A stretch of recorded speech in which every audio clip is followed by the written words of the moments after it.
Hello viewers, welcome to 3 classes. हम लोग पढ़ रहे थे मगध साम्राज्य। उसमें आज अपनी क्लास को आगे कंटिन्यू करेंगे, देखेंगे अशोक के प्रमुख शिलालेखों को। गाइस, क्लास शुरू करने से पहले छोटी सी रिक्वेस्ट है, अगर वीडियो आपको अच्छा लगे, यूज़फुल लगे तो प्लीज़ लाइक एंड शेयर ज़रूर किया करिए। आप लोग लाइक एंड शेयर नहीं करते। आप लोगों का लाइक शेयर ही हमारी मोटिवेशन होता है। चलिए देखेंगे अशोक ने कितने शिलालेख दिए थे, उनके बारे में बात करेंगे। पहला शिलालेख क्या कहता है? पहला शिलालेख कहता है पशु बलि की निंदा।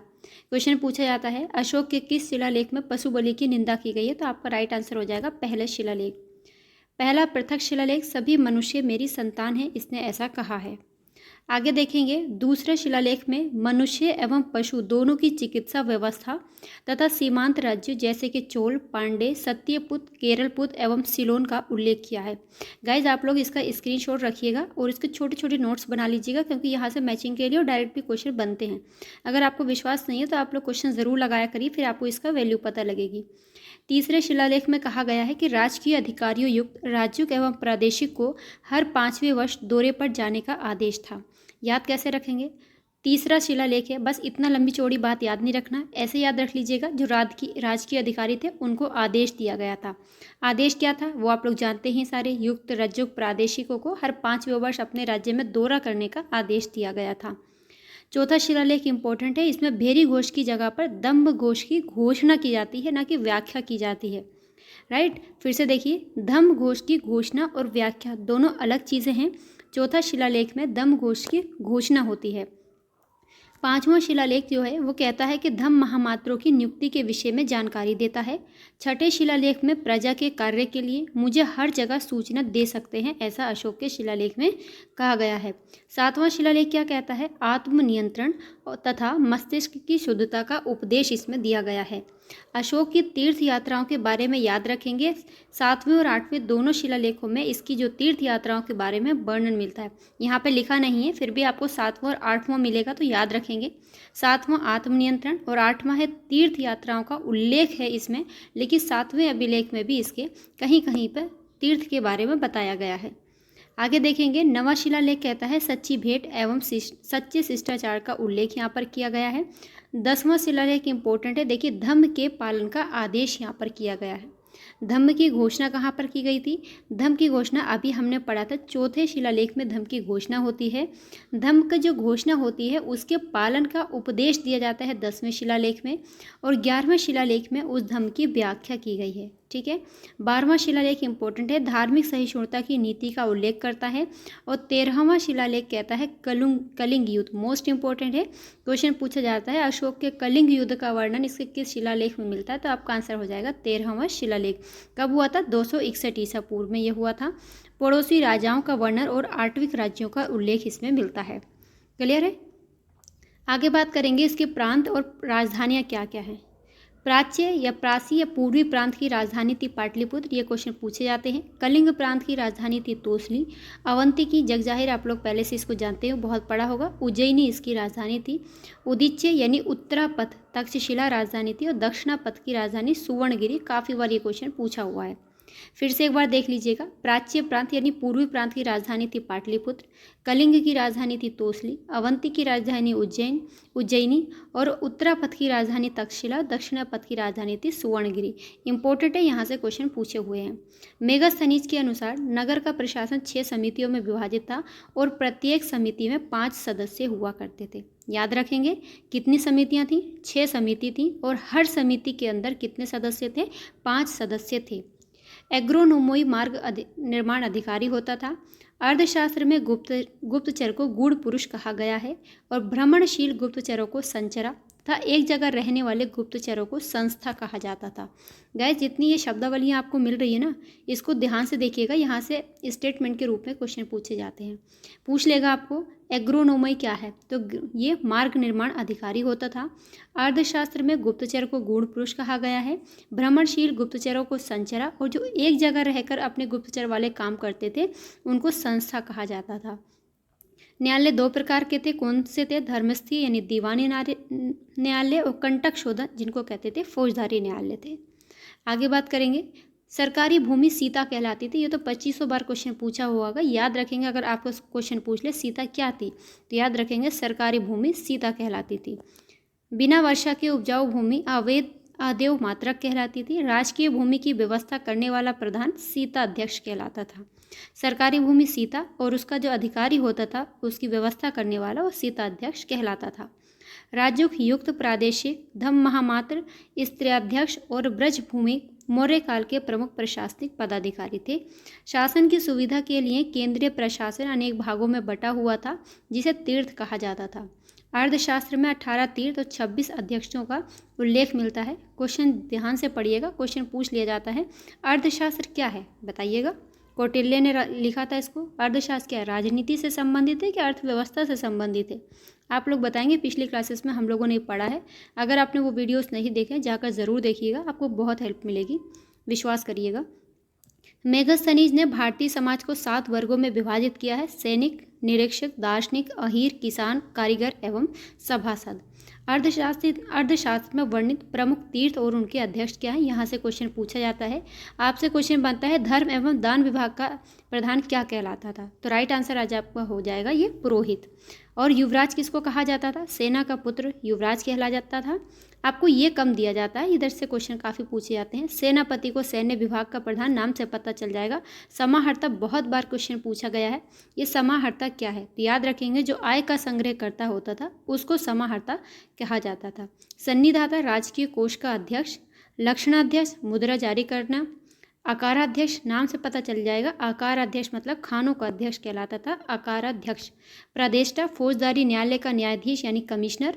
पर्ण्याध्यक्ष ये क्वेश्चन पूछा हुआ है, याद रखेंगे, वाणिज्य विभाग का अध्यक्ष पर्ण्याध्यक्ष कहलाता था। सीता अध्यक्ष भी पूछा हुआ है, नाम से पता चलेगा आपको। राज्य की जो कृषि भूमि थी उसको सीता कहा जाता था और इसी के अध्यक्ष को क्या कहते थे? सीता अध्यक्ष कहा जाता था। व्यवहारिक के नाम से कंफ्यूज नहीं होना। व्यवहारिक धर्मस्थीय न्यायालय का न्यायाधीश होता था। क्रमांतिक उद्योग एवं कारखानों का अध्यक्ष था। दंडपाल पता चल जाएगा, ये दंड दे रहे हैं मतलब किसी को सजा मिल रही है तो पुलिस अधिकारी होता था। विविता अध्यक्ष ये चारागाह का प्रमुख। अंतपाल सीमावर्ती दुर्गों का रक्षक। सूना अध्यक्ष क्वेश्चन पूछा गया है, बूचड़ खाने का प्रमुख जो होता था सूना अध्यक्ष कहलाता था। और गणिका अध्यक्ष वेश्याओं का प्रमुख होता था। याद रखेंगे, इसमें से क्वेश्चन पूछे गए। पुरोहित पूछा हुआ है, इसको याद रखिएगा। समाहर्ता, सन्निधाता पूछा हुआ है। सीता अध्यक्ष भी पूछा हुआ सवाल है। ठीक है, आगे चलेंगे। मौर्य वंश का अंतिम शासक कौन था? आप लोग जानते हैं पहले से, वृद्धरथ मौर्य वंश का अंतिम शासक था। और वृद्धरथ की हत्या करके 184 ईसा पूर्व में इसी का सेनापति, जिसका नाम था पुष्यमित्र शुंग, ये शुंग वंश की स्थापना करता है। तो एक अगर लाइन में आपको बता दिया जाए, समराइज कर दिया जाए तो याद रखेंगे, शुंग वंश की स्थापना पुष्यमित्र शुंग ने की थी। किसको हराकर या मारकर, हत्या करके? तो याद रखेंगे वृद्धरथ की हत्या करके, जो मौर्य वंश का अंतिम शासक था। अब देखेंगे शुंग वंश के बारे में। शुंग वंश का संस्थापक था पुष्यमित्र शुंग। इसने 2 अश्वमेध यज्ञ किए थे तथा पतंजलि इसके जो पुरोहित थे। याद रखेंगे, ये क्वेश्चन पूछा हुआ है। क्वेश्चन बना था पतंजलि किसके पुरोहित थे, किसके दरबार से संबंधित थे? तो याद रखेंगे पुष्यमित्र शुंग। क्वेश्चन ये भी पूछा गया था पतंजलि का संबंध किस वंश से है, तो याद रखेंगे शुंग वंश से। एक ही क्वेश्चन को किसी भी तरीके से पूछ सकता है, लेकिन आपका एकदम बेस क्लियर होना चाहिए। क्वेश्चन कहाँ से भी बनेगा आप लोग कर देंगे। भरहुत स्तूप का पुनरुद्धार पुष्यमित्र ने करवाया था। पुष्यमित्र की मृत्यु के बाद में उसका पुत्र, जिसका नाम था अग्निमित्र, शुंग वंश का शासक बनता है। कर्ण वंश आता है। शुंग वंश का अंतिम शासक देवभूति था और इसकी हत्या करके 75 ईसा पूर्व में वासुदेव ने कर्ण वंश की स्थापना की। हत्याओं का सिलसिला जारी है, एक दूसरे की हत्या करके राजा बनते जा रहे हैं। सातवाहन वंश, इनको याद रखिएगा, इन वंश को भी क्रम से लगाने के लिए पूछा जाता है। सिमुक ने कर्ण वंश के अंतिम शासक, जिसका नाम था सुशर्मा, की हत्या करके सातवाहन वंश की स्थापना की थी। सातवाहनों की राजधानी, काफ़ी बार क्वेश्चन यहाँ से पूछा गया, याद रखेंगे प्रतिष्ठान कहाँ पर है ये, महाराष्ट्र में प्रतिष्ठान है, इनकी ये राजधानी थी। क्वेश्चन यहाँ से पूछा गया इसलिए बताया जा रहा है। इस वंश के महत्वपूर्ण शासकों में सिमुक, सातकर्णी प्रथम, गौतमी पुत्र सातकर्णी की काफ़ी फेमस राजा हुआ था। वशिष्ठी पुत्र पुलुमावी एवं यज्ञश्री सातकर्णी थे। पश्चिम का स्वामी गौतमी पुत्र सातकर्णी को कहा जाता है। इसने भी 2 अश्वमेध यज्ञ कराए थे और एक राजसूय यज्ञ किया था। इनको कहा जाता है, जो ये सातवाहन वंश था, मात्र सत्तात्मक ऐसा माना जाता है, क्योंकि इन राजाओं में क्या होता था, अपनी माँ का नाम अपने साथ लगाते थे। जैसे कि इनका नाम है सातकर्णी, माँ का नाम लगाते थे गौतमी पुत्र। सातवाहन शासकों ने चांदी, तांबा, सीसा, पोटीन की मुद्राओं का प्रचलन किया। यही एक बार क्वेश्चन पूछा गया था, 4 ऑप्शन में था। सातवाहनों ने कौन से सिक्के नहीं चलाए थे? तो आप लोग ज़रूर याद रखिएगा, चांदी, तांबा, सीसा और पोटीन की मुद्राओं का प्रचलन किसने किया था? सातवाहन शासकों ने किया था। सातवाहन शासकों ने सर्वप्रथम सीसे के सिक्के चलाए थे। ब्राह्मणों को भूमि दान करने की प्रथा सातवाहन वंश ने ही प्रारंभ की थी। ये भी क्वेश्चन काफ़ी बार रिपीट हुआ है। क्वेश्चन पूछा गया था कि ब्राह्मणों को भूमि दान करने की प्रथा किसने शुरू की थी? तो आपका आंसर हो जाएगा सातवाहन वंश ने। सातवाहन वंश को दक्षिणापथ का स्वामी कहा जाता था। गाथा सप्तशती के रचयिता थे हाल। आप लोग जानते हैं, काफ़ी बार क्वेश्चन पूछा भी गया, आप लोगों ने पढ़ा भी होगा। गाथा सप्तशती के रचयिता कौन थे? हाल थे। वृहत कथा के रचयिता थे गुणाढ़े। सातवाहन काल के ही ये साहित्यकार थे। ठीक है, ये हमारा कंप्लीट होता है। अब देखते हैं भारत में विदेशी आक्रमण। याद रखिएगा, यहाँ से भी क्वेश्चन पूछा जाता है। हिंदू, यूनानी, इंडो ग्रीक, शक, पहलव और कुषाणों ने क्रमशः भारत पर आक्रमण किया। यही क्वेश्चन अभी पीसीएस का एग्जाम हुआ था 2023 में, उसमें ये अरेंज करने के लिए क्वेश्चन पूछा गया था। तो आप याद रखेंगे, हिंद शक पहले करें, ऐसे याद रख लीजिएगा।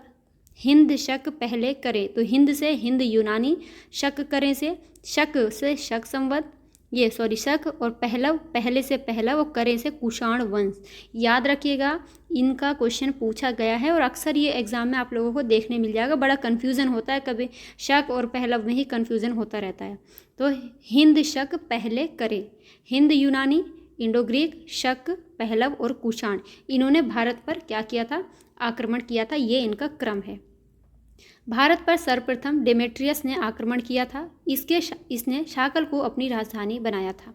देखिए, हिंद यूनानी, इंडो ग्रीक, उसके बाद में शक, फिर पहलव, फिर कुषाण, ये इनका क्या था? क्रम था भारत पर आक्रमण करने का। और भारत पर सबसे पहले डेमेट्रियस ने आक्रमण किया और इसने अपनी राजधानी क्या बनाई थी? शाकल। हिंद यूनानी शासकों में सबसे प्रसिद्ध था मीनांडर। आप लोग जानते हैं इसके नाम को। मीनांडर की राजधानी थी शाकल, जिसको सियालकोट के नाम से जाना जाता है। मीनांडर को नागसेन ने बौद्ध धर्म में दीक्षित किया था। मिलिंद पन्हो के बारे में आप लोगों ने सुना होगा, काफ़ी क्वेश्चन पूछा जाता है। फिर से देखिएगा, मीनांडर कहाँ का था? ये अभी आप लोगों ने देखा था, कहाँ का था ये? हिंद यूनानी शासक था मीनांडर। ऐसे भी क्वेश्चन पूछा जाता है। अगर आपको स्टेटमेंट के रूप में दे दे कि शक शासक था मीनांडर, मिलिंद पन्हो ने लिखी, तो ये शक नहीं था, हिंद यूनानी था। मीनांडर को नागसेन ने बौद्ध धर्म में दीक्षित किया था। मिलिंद पन्हो, देखिए ये आगे बहुत इंपॉर्टेंट है, याद रखेंगे। मिलिंद पन्हो, पन्हो का मतलब प्रश्न, यानी मिलिंद के प्रश्न में मीनांडर एवं नागसेन के प्रश्नोत्तर का वर्णन मिलता है। यही क्वेश्चन पूछा जाता है, मिलिंद पन्हो में किसका वर्णन है? तो मिलिंद के प्रश्न और नागसेन के उत्तर। सर्वप्रथम हिंद यूनानी शासकों ने ही भारत में लेख वाले सिक्के तथा सोने के सिक्के जारी किए थे। ये क्वेश्चन भी पूछा हुआ है। सबसे पहले भारत में सोने के सिक्के जारी करने वाले कौन थे? हिंद यूनानी थे। और सबसे पहले लेख वाले सिक्के भी हिंद यूनानियों ने ही शुरू किए थे। हेलेनिस्टिक कला का संबंध हिंद यूनानी शासकों से है। भारत में गांधार कला इसका सर्वोत्तम उदाहरण मिलता है। शक आते हैं, यूनानियों के बाद में शक भारत पर आते हैं। शक मूलतः मध्य एशिया से आए थे। ये चीज़ भी ज़रूर याद रखनी है। अब क्वेश्चन का पैटर्न चेंज हो रहा है, टफ करने के लिए क्वेश्चन ऐसे ही पूछ लिए जाते हैं। शक 5 शाखाओं में विभक्त थे। उज्जैन के एक शासक ने शकों को पराजित करके विक्रमादित्य की उपाधि धारण की थी और 57 ईसा पूर्व में विक्रम संवत चलाया था। यही क्वेश्चन पूछा जाता है, विक्रम संवत की शुरुआत कब होती है? तो 57 ईसा पूर्व। देखिए, ईसा पूर्व भी ज़रूर याद रखिएगा। एक बार क्वेश्चन पूछा हुआ था, 57 ईसा पूर्व भी ऑप्शन में था और 57 ईस्वी भी था। तो आप लोग पूरा याद रखेंगे, 57 ईसा पूर्व। ठीक है। भारत में शकों का सबसे प्रतापी शासक रुद्रदामन था। रुद्रदामन ने विशुद्ध संस्कृत भाषा का सबसे पहला अभिलेख जूनागढ़ गिरनार में जारी किया था। इंपॉर्टेंट है, क्वेश्चन पूछा जाता है जूनागढ़ अभिलेख किसका है? तो आपका आंसर हो जाएगा रुद्रदामन का। शकों ने प्रशासन की छत्र प्रणाली चलाई थी। हिंद पार्थियन या पहलव। शकों के बाद में कौन आते हैं? पश्चिमोत्तर भारत में इनका आधिपत्य स्थापित होता है और पहलव वंश का सर्वाधिक शक्तिशाली शासक था गोंडो फर्नीस। क्वेश्चन पूछ लेगा आपसे, गोंडो फर्नीस किस वंश का था? तो याद रखेंगे, पहलव या हिंद पार्थियन शासक था कौन? गोंडो फर्नीस। गोंडोफानीस के शासनकाल में सेंट थॉमस ईसाई धर्म का प्रचार करने के लिए भारत आया था। ये क्वेश्चन पूछा हुआ है, याद रखेंगे। सेंट थॉमस था, ईसाई धर्म का प्रचार करने के लिए किसके शासनकाल में भारत आता है? तो गोंडोफानीस के टाइम में सेंट थॉमस आता है। ये कुषाण वंश आता है इसके बाद में। पहलव यानी परतिहाई के बाद में कुषाण भारत आते हैं। कुषाण चीन की यूची जाति की एक शाखा थे और कुषाण वंश की स्थापना कुजुल कडफिसेस ने की थी। ठीक है, कुषाण वंश की स्थापना किसने की थी? कुजुल कडफिसेस ने की थी। क से कुषाण और क से कुजुल कडफिसेस।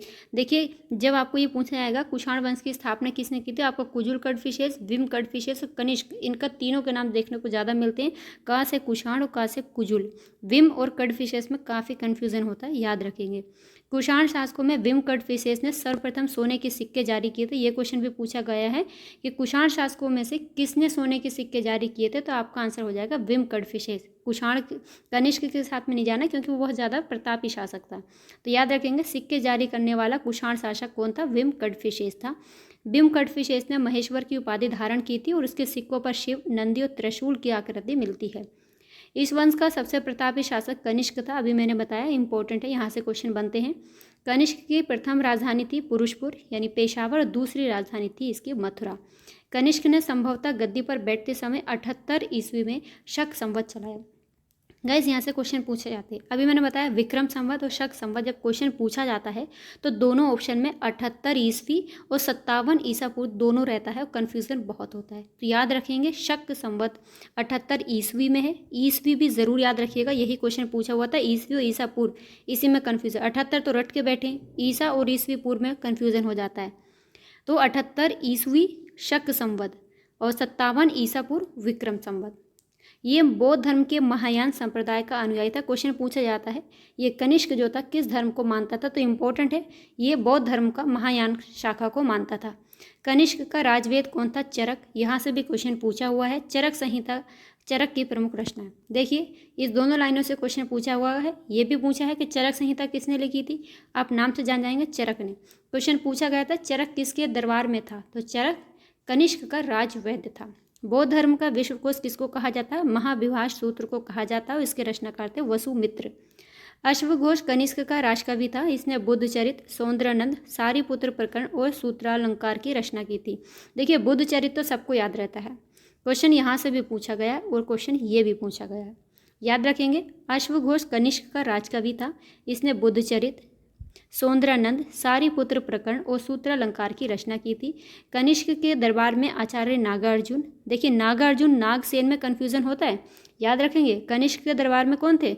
नागार्जुन, पार्श, वसुमित्र आदि भी रहते थे। ठीक, नागार्जुन ने प्रज्ञापार मिता सूत्र की रचना की थी और कुषाण शासकों में सर्वाधिक शुद्ध सोने के सिक्के चलाए गए थे। क्वेश्चन पूछा जाता है सबसे ज़्यादा शुद्ध सोने के सिक्के किसने चलाए थे? कुषाण शासकों ने चलाए थे। और सबसे पहले सिक्के किसने चलाए थे सोने के, बताइएगा, अभी आप लोग ऊपर पढ़ के आ रहे हैं। कुषाण शासकों की उपाधियाँ क्या थी? महाराज, राजधिराज और देवपुत्र इनकी राजधानियाँ थी। ये हमारा कंप्लीट होता है। आगे की क्लास में हम लोग पढ़ेंगे गुप्त साम्राज्य। तब तक के लिए अपना ख्याल रखिए, हंसते मुस्कुराते रहिए, बार बार रिवीजन करिए, कामयाबी ज़रूर मिलेगी। इसी उम्मीद के साथ में पढ़ते रहिए। वीडियो अच्छा लगा तो लाइक एंड शेयर ज़रूर करिएगा। बाय।